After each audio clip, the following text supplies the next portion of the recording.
चाणक्य का जो सूत्र मैं इस्तेमाल करना चाहता हूं अपने इस व्याख्यान में कि दुश्मन का दोस्त हमारा दुश्मन ही होगा, तो अमेरिका हमारा दुश्मन ही है, दोस्त नहीं। हमारे देश में 50 साल में कई बार ऐसी गलती हुई जब हमारे राजनेताओं ने अमेरिका को दोस्त समझने की कोशिश की। अमेरिका कभी दोस्त हुआ नहीं, कभी हो नहीं सकता, दुश्मन ही है हमारा। आप कहेंगे कैसे? क्या सिर्फ यही कारण है कि पाकिस्तान को अमेरिका मदद करता है, पाकिस्तान को पैसा देता है, हथियार देता है, क्या यही कारण है? इसके अलावा भी कारण है। इसके अलावा क्या कारण है? इसके अलावा दूसरा कारण यह है कि जब जब हिंदुस्तान ने कहीं कुछ तरक्की का काम किया या आगे बढ़ने की कोशिश की, तब तब अमेरिका ने अपनी दुश्मनी निभाई। जैसे उदाहरण के लिए पिछले साल हमारे देश में वैज्ञानिकों ने परमाणु परीक्षण किए, आप सब जानते हैं, और परीक्षण करने के तुरंत बाद अमेरिका ने पाबंदी लगाई और वो पाबंदी हमारे देश पर लगी रही। और पाबंदी सिर्फ इतनी ही नहीं थी कि अमेरिका के तरफ की हो, बल्कि यहां तक थी कि हिंदुस्तान की जो कंपनियां अमेरिका में धंधा करती हैं, ऐसी 307 हिंदुस्तानी कंपनियों का धंधा अमेरिका में बंद कराया गया। ये पाबंदी थी हमारे देश के ऊपर। ये कोई छोटी बात नहीं है। अमेरिका अपने देश में से आने वाली आर्थिक मदद हमको रोक दे, वो ठीक है, हमें उसकी परवाह भी नहीं। तुम दो मत दो, तुम्हारे घर में रखो तुम्हारी मदद। या अमेरिका अपने देश में से आने वाली टेक्नोलॉजी हमारे देश में रोक दे, उसकी भी परवाह नहीं है। तुमको देना हो दो, मत दो, टेक्नोलॉजी कहीं और से लेंगे या हम खुद बना लेंगे। अमेरिका अपने देश में से आने वाले किसी और तरह की मदद को रोक दे, वो सब चलता है पाबंदी में। लेकिन मेरे देश की कंपनियों का धंधा जो अमेरिका में चलता था, वो भी उन्होंने बंद करा दिया पाबंदी में। जबकि दूसरी तरफ अमेरिकी कंपनियों का धंधा भारत में बराबर चलता रहा, बंद नहीं हुआ। अगर हमारे देश की कंपनियों का धंधा अमेरिका में बंद हो सकता है, तो अमेरिकी कंपनियों का धंधा भी भारत में बंद होना चाहिए था। अमेरिका अगर पाबंदी लगाता तो ऐसी लगाता कि अगर हम हिंदुस्तान की कंपनियों का धंधा अपने देश में नहीं चलने लेंगे, तो हमारी कंपनियां भी हिंदुस्तान में धंधा नहीं करेंगी, हम पूरी तरफ से पाबंदी करेंगे। लेकिन अमेरिका ने ऐसा नहीं किया। उनकी कंपनियां हमारे देश में बराबर धंधा करती रहीं, हमारी कंपनियों का धंधा उन्होंने अपने देश में बंद कराया। माने हमारी कंपनियां जो मुनाफा कमा के, डॉलर कमा के अमेरिका से भारत ला सकती थी, उसको बंद कर दिया। अमेरिकी कंपनियां यहां से जो डॉलर और मुनाफा कमा के ले जाती रहीं, वो चालू रहा। तो पाबंदी भी एक तरफा थी। और ये जो पाबंदी लगाई, इसके पीछे न कोई औचित्य है, न कोई तर्क। आप पूछेंगे कैसे? अमेरिका ये कहता है कि साहब आप जो परमाणु बम बना लेंगे, इसलिए हमने पाबंदी लगाई। दुनिया के तो कई देशों ने परमाणु बम बना के रखा हुआ, और हमने हमारे देश में जो परमाणु परीक्षण किए, हमसे पहले और भी कई देशों ने परमाणु परीक्षण किए। कैसे? आप जानते हैं, फ्रांस ने किए, ब्रिटेन ने किए, चीन ने किए, रूस ने किए, खुद अमेरिका ने भी किए। हमने जब अपने देश में छठा परमाणु परीक्षण किया, आखिरी, तब से पहले दुनिया में 2000 से ज्यादा परमाणु परीक्षण हो चुके थे। और अमेरिका ने परमाणु परीक्षण ही नहीं किए हैं, परमाणु बम भी बनाए हैं। परमाणु बम बनाए ही नहीं है, परमाणु बम गिराए भी हैं, जापान के ऊपर, हिरोशिमा और नागासाकी के ऊपर। ऐसे ही चीन ने भी परमाणु बम बनाए हैं, फ्रांस ने भी बनाए हैं, ब्रिटेन ने भी बनाए हैं। तो अमेरिका ने इनमें से तो किसी देश पे पाबंदी नहीं लगाई। फ्रांस पे कभी पाबंदी नहीं लगाई, ब्रिटेन पर कभी पाबंदी नहीं लगाई। तो भारत पर ही पाबंदी क्यों? क्योंकि अमेरिका आपको अपना दुश्मन ही मानता। इसी तरह से ये जो सिर्फ परमाणु बम हमारे देश में परीक्षण हुए, इसलिए अमेरिका ने पाबंदी लगाई, इसको अभी थोड़ा बाजू में रखिए। एक दूसरी बात बताता हूं। एक बार हमारे देश के वैज्ञानिकों ने परम 10,000 नाम का सुपर कंप्यूटर बनाया, और आप सब जानते हैं कि पहले हमारे देश के वैज्ञानिकों ने अमेरिका से सुपर कंप्यूटर खरीदने की कोशिश की। राजीव गांधी उसके लिए बहुत दिन परेशान भी रहे, लेकिन अमेरिका ने तो कुछ नहीं दिया हमको। तो फिर थक हार कर भारतीय वैज्ञानिकों ने 10 साल की मेहनत करके अपने देश का सुपर कंप्यूटर बनाया, परम 10,000। और जिस दिन सुपर कंप्यूटर बना और उसको राष्ट्र के लिए समर्पित किया गया, उसके ठीक अगले दिन अमेरिका ने फिर पाबंदी लगाई।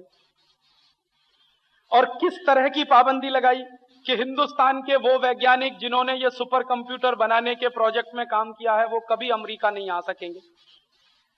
उनको अमेरिकी सरकार कभी वीजा नहीं देगी। उनका नाम रेड बुक में डाल दिया। रेड बुक अमेरिकन सरकार की एक ऐसी बुक होती है जिसमें अगर कोई नाम गया तो उनको वीजा नहीं मिलता। एक बार और भी हुआ ऐसा। कब हुआ? आप जानते हैं, हमारे देश में एक बहुत महत्वपूर्ण वैज्ञानिक है जिनका नाम है डॉक्टर एपीजे अब्दुल कलाम। उन्होंने हिंदुस्तान में मिसाइल बनाने की टेक्नोलॉजी विकसित की है। आपको यह भी मालूम है कि आज से 30 साल पहले हमारे देश में कुछ भी मिसाइल नहीं थी, लेकिन आज हमारे पास 200 किलोमीटर से लेकर 2500 किलोमीटर की मार करने वाली मिसाइल है। 5000 किलोमीटर की मार करने वाली मिसाइल हमारी तैयार हो रही है, कभी भी तैयार हो सकती है। और हमारे पास कैसी मिसाइलें हैं, जमीन से जमीन पर मार करने वाली, जमीन से हवा में मार करने वाली, और फिर पानी से हवा में मार करने वाली, और कई बार तो हवा में हवा से मार करने वाली। तो ये सब महत्वपूर्ण किस्म की मिसाइलें बनी। और जब जब हमारी सरकारों ने इन मिसाइलों के परीक्षण करने की बात कही है, तब तब अमेरिका ने पाबंदी लगाई। तो ऐसा एक बार नहीं हुआ, कई बार हुआ है। माने जिन जिन क्षेत्रों में हम कहीं तकनीकी रूप से कुछ प्रगति करें, तुरंत अमेरिका की सरकार पाबंदी लगाने के लिए सामने आती है। क्यों? क्योंकि अमेरिका की सरकार या अमेरिका हिंदुस्तान से बहुत घबराता है। दुनिया में दो ही देश हैं जिनसे अमेरिका परेशान होता है, एक का नाम है चीन, दूसरे का नाम है भारत। पहले एक देश और था जिसका नाम था सोवियत संघ, अभी सोवियत संघ बेचारा खत्म हो गया, तो इसलिए अमेरिका को अभी दो ही देशों से बहुत परेशानी है, चीन से और भारत से। क्योंकि यही दो देश हैं जो अमेरिकियों को लगता है कि भविष्य में कभी भी उनसे आगे निकल सकते हैं। चीन तो उनसे काफी आगे निकल भी चुका है हर क्षेत्र में, और हिंदुस्तान निकलने की तैयारी में है, ये उनको लगता है। अब उनसे आगे निकलने का अर्थ उनसे ज्यादा अच्छी तकनीकी बना लेना, उनसे ज्यादा अच्छी टेक्नोलॉजी डेवलप कर लेना। उनसे आगे निकलने का अर्थ उनसे ज्यादा कहीं और किसी ऐसे क्षेत्र में काम कर लेना जो उनके लिए बहुत असंभव सा लगता, ये उनको डर लगता। और धीरे धीरे ऐसा वो देख भी रहे हैं। अभी उन्होंने ये देख लिया कि दुनिया के सब देशों ने मना कर दिया, उसके बावजूद भारत के वैज्ञानिकों ने सैटेलाइट कम्युनिकेशन के फील्ड में इतनी तरक्की की है कि अभी एक साथ 3 सैटेलाइट हम स्पेस में छोड़ सकते, और यह सफल परीक्षण अभी हुआ।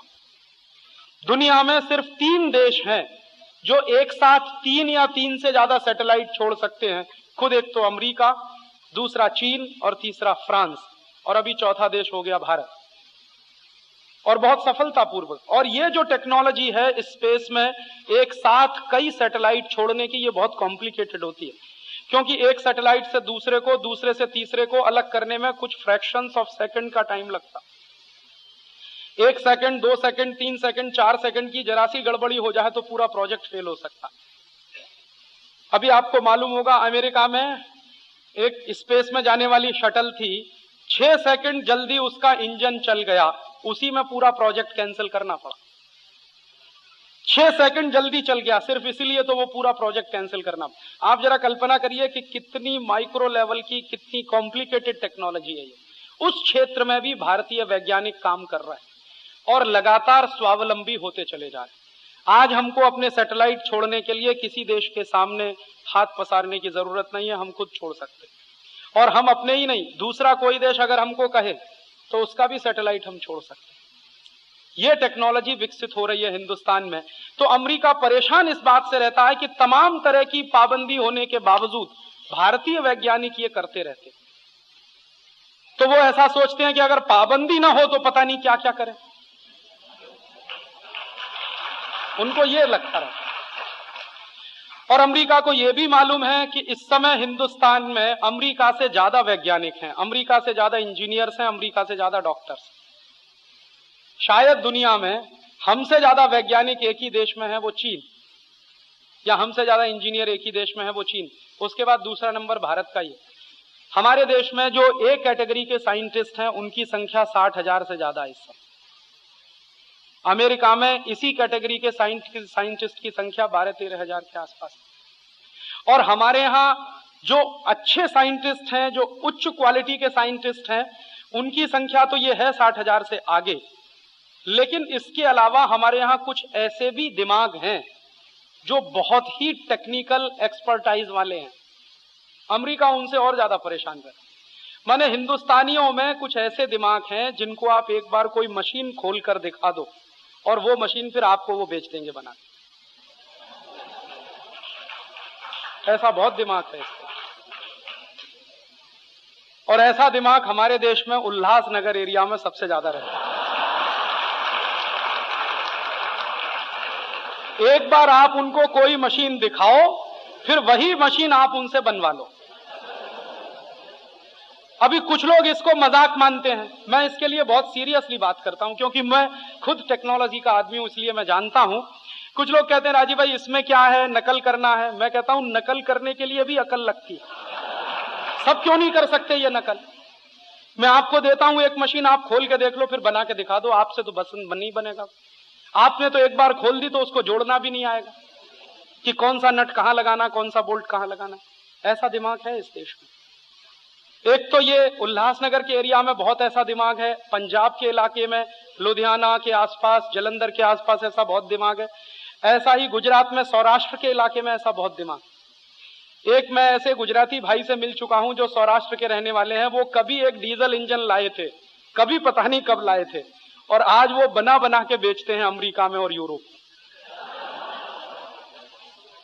कभी वहां से एक वो डीजल इंजन लाए थे अमेरिका से, और आज वो बना बना के एक्सपोर्ट करते। और आप सुनेंगे तो वो किसी स्कूल में पढ़ने नहीं गए, उनके पास इंजीनियरिंग की कोई डिग्री नहीं है, लेकिन दिमाग उनका इतना चलता है कि वो कुछ भी ऐसा कर सकते।